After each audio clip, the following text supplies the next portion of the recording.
Hello friends, எல்லாருக்கும் good morning. Have a nice day.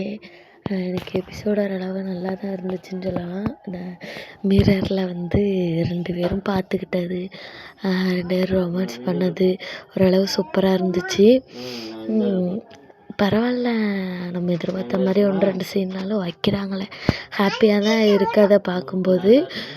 அப்புறம் என்னென்னா 2 பேர் பேசிகிட்ருக்காங்க. ஸ்கேன் எடுக்கிறதுக்காக தான் இப்போ போகிறாங்க.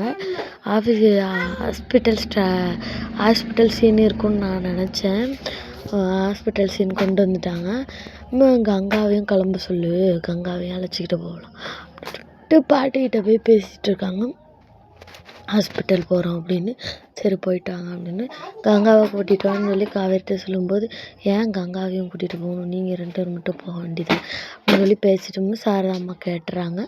உள்ளே போயிட்டு உட்காந்துருக்காங்க. வா கங்கா வா அப்படின்னு சொல்லிட்டு, அக்கா வா அப்படின்னு சொல்லி கூப்பிட்றா காவேரி. இல்லை வேண்டாம், நீங்கள் போங்க, நான் அவளை பிறகு கூட்டிகிட்டு போய்க்கிறேன் அப்படின்னு சொல்லிட்டு சொல்லவும், விஜய் வந்து தனியாக கூட்டிகிட்டு போய் பேசுகிறாரு. சாரதாம்மாவை சமாதானப்படுத்துகிறாரு. நீங்கள்லாம் எதுவும் நினச்சிக்காதீங்க, இதை கடந்து போயிருங்க, பாட்டி சொன்னதெல்லாம் வந்து ஞாபகம் வச்சுக்கிட்டு இருக்காதீங்க அப்படின்னு சொல்லிட்டு சொல்கிறாரு விஜய்.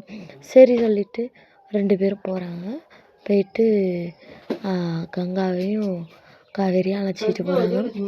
கூட்டிகிட்டு போய் பார்த்துட்ருக்காங்க. உட்காந்துருக்கும்போது விஜய் வந்து சொல்கிறாரு, செல்ல டார்ச்சர் பண்ணுறாரு. என்னென்னா, தண்ணி குடி காவேரி, தண்ணி குடி, அதிகமாக தண்ணி குடிக்கணும்னு. ப்ரெக்னென்சி டைம்லேயே கொஞ்சம் அதிகமாக தண்ணி குடிக்கணும் தான் எல்லாருமே சொல்லுவாங்க. அதேமாரி தான் விஜயும் சொல்கிறாரு. எவ்வளோ தண்ணி தான் நானும் குடிக்கிறது அப்படின்னு சொல்லிட்டு சொல்கிறாங்க. காவேரி சொல்கிறாங்க. உடனே 2 பேரும் போய் பேசிகிட்டு இருக்கையில் ஸ்கேன் எடுக்க கூப்பிட்றாங்க. போகிறாங்க. உடனே பாப்பா நல்லா இருக்கலன்னா, பாப்பா ஆரோக்கியமாக இருக்குன்னு டாக்டர் சொல்லணுன்னே, என் ஹஸ்பண்டுகிட்டே காட்டுங்க அப்படின்னு. இல்லை முடியாது, அவங்கள வர சொல்ல முடியாது. இல்லை ப்ளீஸ் அவங்கள வந்து காட்டுங்க, அவங்கள்ட்ட குழந்தைய அப்படின்னு சொல்லி சொன்னோடனே சரின்னு சொல்லிட்டு காட்டுறாங்க. விஜய் வந்து பார்க்குறாரு, ஹாப்பியாக இருக்குது. அப்புறம் கங்காவை கூப்பிட்றாங்க. கங்கா வந்து ரொம்ப ஃபீல் பண்ணுறாங்க. ஏன்னா குமரன் இல்லையில அந்த இடத்துல, அதனால் ஃபீல் பண்ணுறாங்க. உங்கள் தங்கச்சி வந்து அடம்பிடிச்சி அவங்க வீட்டுக்காரை பார்க்க சொன்னாங்களே, நீங்களும் பார்க்க சொல்லுங்கள் அப்படின்னு. இல்லை அவங்க அங்கே இல்லை அப்படின்னு. சரி ஃபீல் பண்ணாதீங்க அப்படின்னு ஒன்று வெளியே வந்தேன். அழுதுகிட்டே வரணுன்னு காவேரி எங்கள் அம்மா, காவேரி அங்கே போயிருக்காங்க டாக்டரை பார்க்க அப்படின்னு. அழுவுறா, ஏன்டி அழுவுற சொல்லு. காவேரி வந்து ஏன்க்கா அழுவுற அப்படின்னு சொல்லிட்டு, இல்லை ஃபோன் பண்ணி கூட கேட்க முடியாத, ஏன் இப்படி ஃபோன் பண்ணி கூட கேட்க முடியாத இருக்குது குமரன் மாமா அப்படின்னு சொல்லிட்டு ரொம்ப வருத்தப்படுறா. நீங்கள் இப்படி பேசுகிற நிலைமையில் இருக்கீங்கன்னு குமரன் ப்ரோவுக்கு தெரியாதுல்ல அப்படின்னு சொல்லிட்டு விஜய் வந்து அப்படி இப்படின்னு சமாளிக்கிறாரு. ஏன்னா வந்து இன்னும் குமரன் வந்து கண்டுபிடிக்கல. குமரன் வந்து என்ன ஆச்சுன்னு தெரியலை. ஒருவேளை கடத்தி வச்சுட்டு குமரனை வந்து மிரட்டுற மாதிரி காட்டுவாங்க, என்னவோ தெரியலை.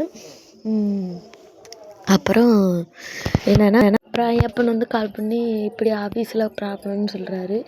சித்தப்பா நின்றுக்கிட்டு சிரிச்சுக்கிட்டே நிற்கிறாரு. நாரதர் வேலையை பார்த்துக்கிட்டு தொடரும் காட்டுறாங்க. ஆஃபீஸ் ஸ்டாக்கு தான் ஒரு வாரத்துக்கு கொண்டு போவாங்கன்னு நான் நினைக்கிறேன். நீங்கள் என்ன நினைக்கிறீங்க கமெண்ட் பண்ணுங்கள்.